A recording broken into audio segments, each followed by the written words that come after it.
Hey guys, it's Carlene Sparkman with Where Style Meets Order, and I have Kaylin with me, and we're going to do some wreaths for Christmas, and that can translate into a winter wreath. And just to show you, it's kind of easy to do. Everybody thinks it's hard, but it's really not. So we've got supplies that were purchased at Walmart, Joann's, and we could have also done Hobby Lobby, but it was a Sunday and they were closed, so I bought those there. And we have a grapevine wreath, which is a fairly large one. And then we have the green Christmas tree type wreath.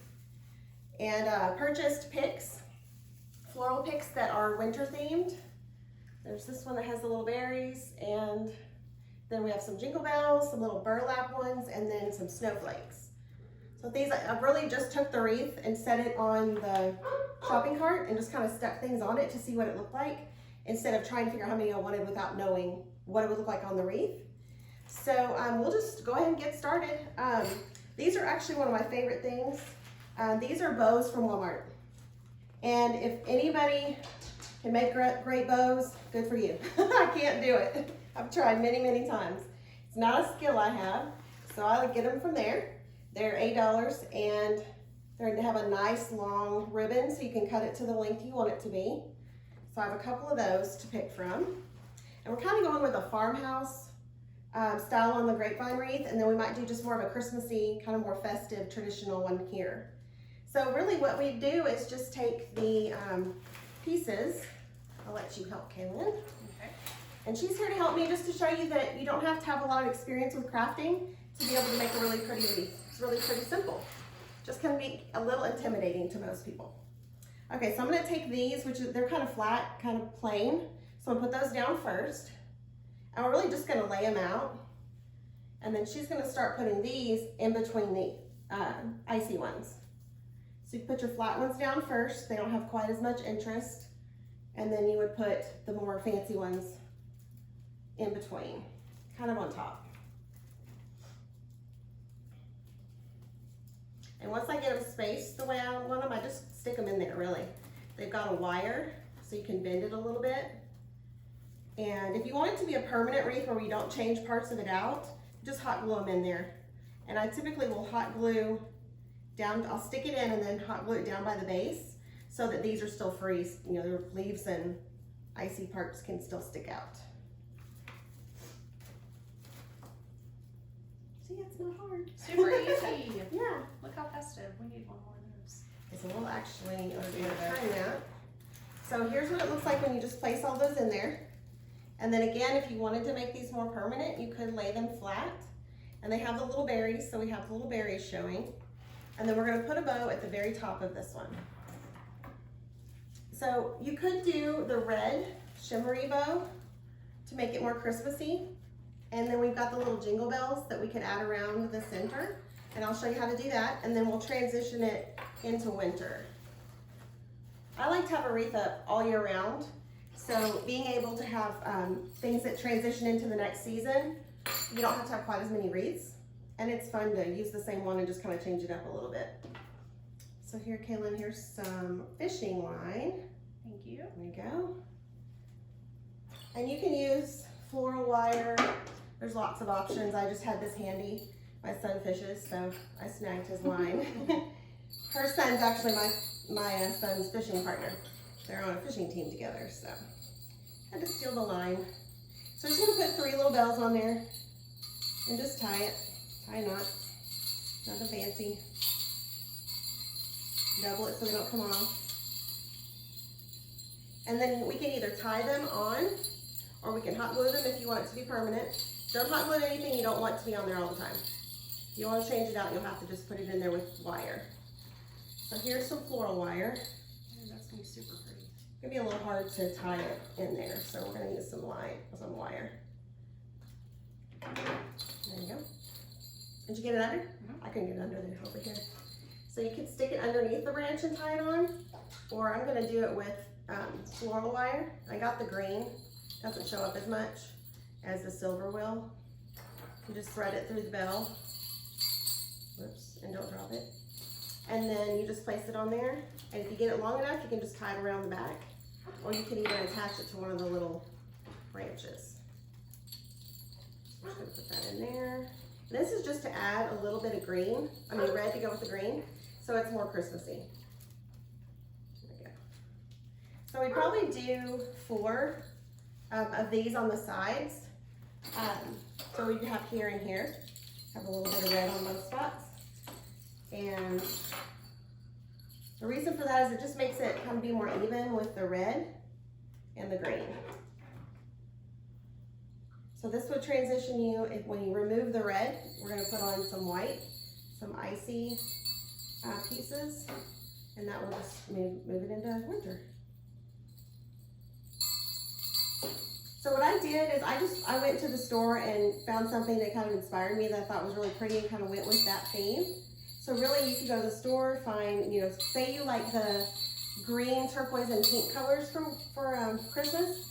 You would just go find a couple things that can incorporate that color and just start placing them on your wreath. And then it kind of comes together. I like to do things that are different textures. I really like textures with shiny and shimmery and glittery things. I think it just looks really cool. So I've been doing that a lot. You're very good at getting it under there. I'm going for the easy route. That's why we make a great team. Yes, exactly. Showing there's different ways to do it. I'm just putting it under that little grapevine piece. And really you can just twist it a couple times like you do your sandwich twist ties. Stick it in there. We got some on the floor. All right, so on the bows, they come at an angle, cut at an angle. What I like to do is either cut them at opposite angles, like where one goes this way and one goes that way, or I cut them with a V in the middle. So I like my angles to match. Yep. I'm the same way. Go in the same direction or opposite directions? Like you'd have one, I think where one they're end on going. each side. Yep. Yes. So that's one option. Let's hold that up real quick. And this just has a wire too, so you just stick it in there. That way when you switch out your bow, it's not hot glued on. It's not going to be permanent. Breaking things. Okay, there we go. So here's the straight line at the bottom, the angled line. And then what I like to do is cut it at a diagonal on each side where they meet in the middle. So you just hold it like this, and you're gonna cut from here, wait, other way. From this side, you're gonna go into the middle. Better scissors. This is wired ribbon, so it'll keep its shape really nice, but it does make it a little harder to cut into it. So you just cut it to the center, make it straight. Doing this on demand is a little more intimidating. There we go. So you still got your points at the bottom. Not perfect, but it's close. And then we'll do that with the other one. Want to do it? Sure. I'm gonna tie these bells back on.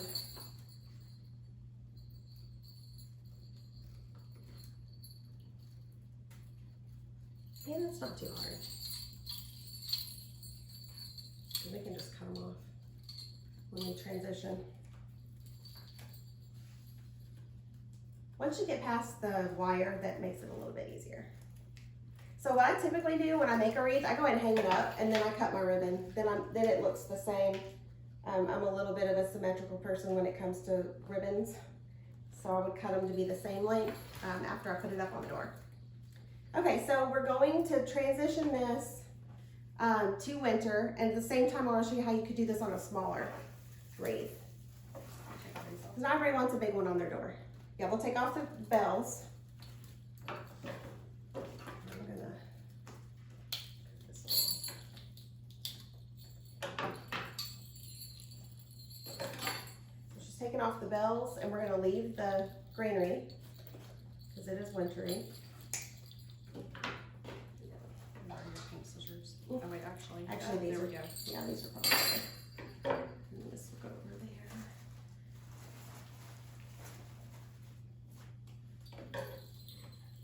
Just fold them off.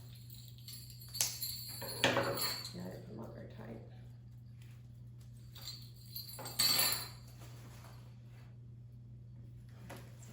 All right, so on this Christmas one, we will put the bells. We also found some really cute burlap curlicues, I guess you'd call them. They're kind of like a pick, but they have a clip on the bottom, which is nice. You just clip it inside the tree. This will give a neat difference between the texture of the shiny bell and the burlap. I just like to mix textures. I think it makes it interesting. And because these are, I mean, you're not hot gluing them in there, you just kind of place them until you like the way they look. And then stand back a little bit and see if you like how it looks from further away. And then go with it. So one thing I like to do is kind of like the rule of threes. So if you do 4 things in a wreath, you want them to be across from each other on both sides. If you do 3, you can put one at the bottom and one on either side, and it just gives a little more balance. Obviously you can go however you want, but that's kind of a decorating tip, is to do 3s instead of even numbers. So 3s or 5s. So then we would put the bow on the top, or we can put the bow on the bottom, either way. We'll show it both ways. Yep. Just have this on for this. Okay. So we'll put the bells on real quick. It's gonna sound cool when the door shuts, right? Yeah. A little jingle. Well, no, And I would probably do them with the base actually, so it kind of looks like a holly almost. Yeah. That's what you were doing too.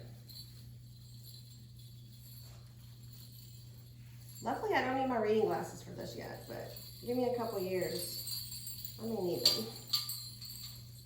Tying these little knots. Actually, the fishing line works really well. It does. I might have to start using that more often.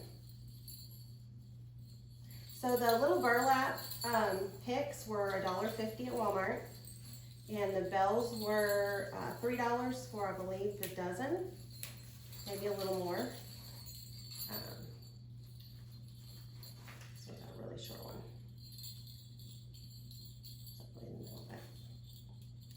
Okay, and then the bows, like I said, those are 8, and there's probably 15 different kinds. There's quite a few. So she's getting the bow on there.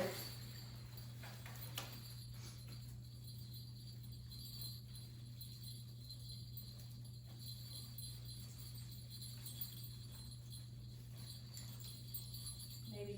We'll just hold it. Look at these bells. We love spells. You can imagine it being there. A nice thing about these being wired is they actually leave a little plastic piece in there that makes them fluffy. So it kind of shows you what they look like fluffy.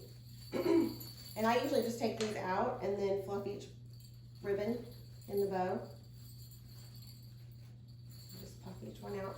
And then when I store this, I store it in a wreath box so the bow doesn't get smushed, because it is a little harder sometimes to get them to look really nice again after it gets smushed. So I'm just opening each loop and puffing it a little bit.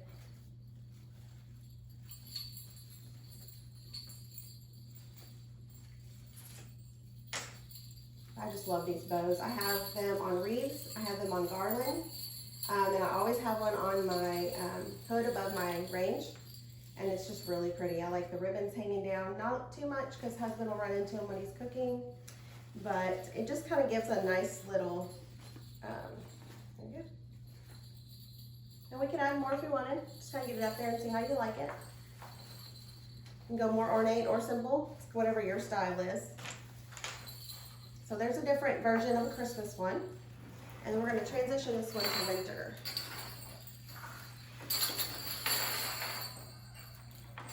So we have the red bow. We're going to put these snowflakes on here.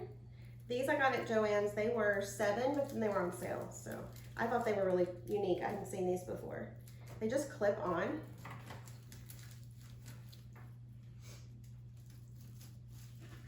And then we're going to put the snowflake bow at the top. And so we did these kind of at the bottom. They could also, the ribbon can go on either side, which is nice.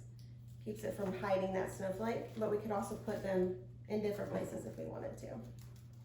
So on this, I'd do the same thing, cut the ribbon. And actually, if you go in the middle from the side and then just rotate it, that's actually the easiest way. to cut the bead.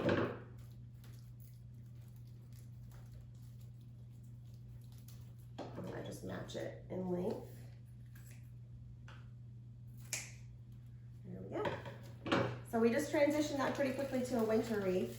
So that one I would keep it up here until probably early March, maybe Easter time. Take it down. We don't get much of a winter in Texas, but we still pretend it's winter when it's January, February. All right. You guys, I'll post this to my Facebook and just refer back to it when you're ready to make a wreath. Thanks. Thanks for joining us. Bye.